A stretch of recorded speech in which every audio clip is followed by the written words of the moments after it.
Welcome to the fifth and final episode of A Brief History of Ukraine. We're finally reaching the end of our journey. As ever, this takes a while to make, so I'd greatly appreciate if you could leave a like, subscribe and drop a comment. It really does help. Here's the last part if you missed it.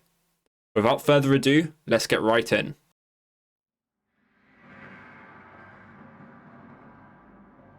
In 1994, Leonid Kravchuk lost to Leonid Kuchma as president.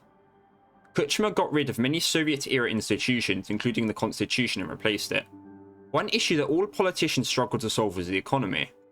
As I mentioned before, Ukraine's economy was in tatters. A brain drain occurred as mass emigration meant millions of Ukrainians left for the West, whilst many industries such as the metallurgical and military were bloated and inefficient. Mass privatization was carried out, but couldn't hope to be the economic panacea that many Ukrainians yearned for. Kuchma would eventually be ousted from power following a scandal over the death of one of the opposition leaders, as well as prioritizing the power of the oligarchs, a new class of kleptocrats who, much like in Russia, had snatched as many Soviet assets as possible in the chaos of the Union's breakup. In 2004, the next presidential election was a doozy. The reformist candidate Viktor Yushchenko faced off against the reactionary Viktor Yanukovych, who wished to continue Kuchma's oligarchic regime, as well as maintaining links with Russia, more specifically maintaining his endorsement by Yeltsin's successor Vladimir Putin. Yushchenko was later poisoned, believed to be by a Russian agent, but still won even despite a rigged election, and ushered in a new era of economic stabilization and ever-increasing integration with the West. Before the third poll for the election, more than 500,000 people protested in Ukraine in what would become known as the 2004 Orange Revolution, or Second Maidan. This was a part of the Color Revolutions, a wider series of pro-democratic protests across many post-Soviet states. By the end of the decade and after the financial crisis of 2008, people became disillusioned with Yushchenko's term, and many saw the promises of the Second Maidan as unfulfilled. By now, Ukrainian identity had come to the forefront of political debate, as there were attempts to strengthen it.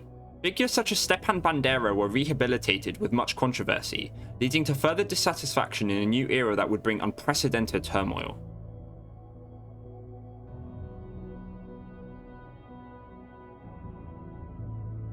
In the 2010 presidential election, Yushchenko would lose out to Viktor Yanukovych, whom quickly would centralize as much power as possible and quickly devolve into corruption and cronyism. In 2013, Ukraine had finally been allowed to sign an association agreement of trade with the EU, something which had been sought after for almost a decade. Instead of signing it, however, Yanukovych rejected it and signed an agreement with Russia instead, which, to put it mildly, pissed a lot of people off. Very reminiscent of the breakup of the USSR, protests immediately occurred in Kyiv and elsewhere. The police were quickly ordered to crack down on the protesters, and before too long, outright conflict had erupted in the street, resulting in the deaths of hundreds. This event would soon be dubbed the 2014 Revolution of Dignity, or the Euromaidan. There's an extremely good documentary on Netflix called Winter on Fire, which explores the struggle of the Euromaidan if you're interested to learn more. Yanukovych was eventually ousted and fled to Russia, being replaced by an interim president. Putin, taking advantage of the political chaos, sent soldiers into the Crimean Peninsula and announced that they were there to protect ethnic Russians. Now, where have we seen that before? A sham referendum was carried out in favour of unification with Russia, with apparently a 123% turnout. Yeah, sounds about right.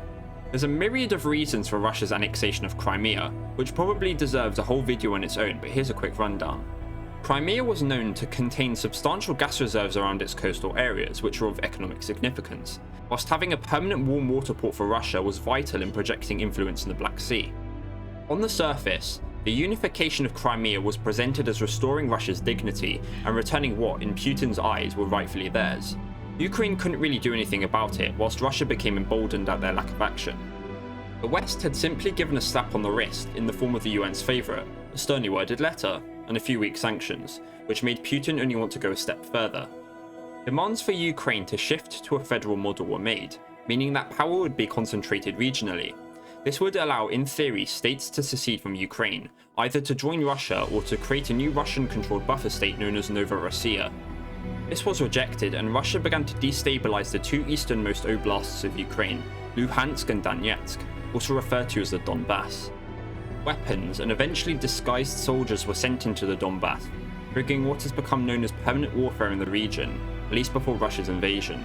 One of the caveats of NATO membership was a lack of territorial conflicts with neighbours, meaning Ukraine no longer fulfilled this, putting an end to yet another one of its aspirations, at least for the foreseeable future. Petro Poroshenko became Ukraine's new president in a time of unprecedented economic and political strife. Regions captured by the Donbass separatists had proclaimed the Luhansk and Donetsk People's Republics respectively, whilst the economic output of Crimea had been lost. Even so, the people of Ukraine had known despair for generations and were ready to deal with whatever would come. Ukraine began a program of rapid military modernization, with many Western countries such as the UK training Ukrainian soldiers and introducing NATO standard tactics, something which would later prove invaluable. By April 2021, Ukraine had been in a de facto war for 7 years, locked in a seemingly eternal struggle. Ukraine's new president, former actor Volodymyr Zelensky, was now tasked with responding to possible Russian aggression in the form of tens of thousands of troops training on Ukraine's borders. These were later rolled back until December of 2021, when tensions started to flare up again. Ukraine had made it apparent that they wished to join NATO and the EU, but by now Russia was fearful of Ukraine exiting the sphere of influence, potentially forever. Demands were made for Ukraine to drop its NATO and EU ambitions. Zelensky was willing to abandon the NATO goal in exchange for absolute freedom in pursuing EU membership. The Russian political elite, many comprising Putin and his oligarchic cronies, rejected this concession and formally recognized the Luhansk and Donetsk People's Republics on the 21st of February 2022. Very soon, many EU countries and the USA issued sanctions on the Russian economy, and within 3 days, the largest land war Europe had seen since World War II was launched. Ukrainians had known warfare for centuries and were ready to defend their homeland. Whilst the West nominally supported Ukraine in its plight, there was a cynical assumption that it would be unable to withstand the might of the Russian army.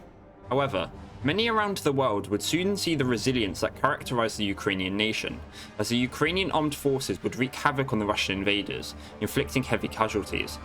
Russia's initial set of goals had been to demilitarize and denazify the country, in essence to depose its democratically elected government and turn Ukraine into a satellite state. Western countries initially provided purely defensive weapons, such as anti-tank and anti-air launchers, as well as small arms, despite pleas from Zelensky and other Ukrainian politicians for offensive weapons such as jets, tanks, and others. I might make a separate video detailing the combat side of the invasion, since it's pretty fascinating. Russia announced that it would hold various referendums within the currently occupied oblasts of Ukraine, including Donetsk, Luhansk, Zaporizhia, and Kherson. As of making this video, Ukraine has announced its aims to liberate all of its occupied territory, including Crimea, but the war has come to a grinding halt. Almost 10 million people have left Ukraine, almost a quarter of the population, with many thousands of deaths likely unreported on both sides. This conflict seemingly has no end in sight, but it will end eventually. After all, tyranny will never prevail. Вічна пам'ять кожному і кожній, хто віддав своє життя за Україну. Слава Україні! So that was the final episode. I hope you all enjoyed. Once again, this took quite a while to make, so I'd really appreciate it if you could drop a like, comment, and subscribe. Other than that, it's been incredibly fun researching and making this series, so I'll definitely keep on doing stuff like this. I haven't really decided what my next video is going to be about, so keep tuned and be surprised. In the meantime, take it easy, and I hope you have a good day.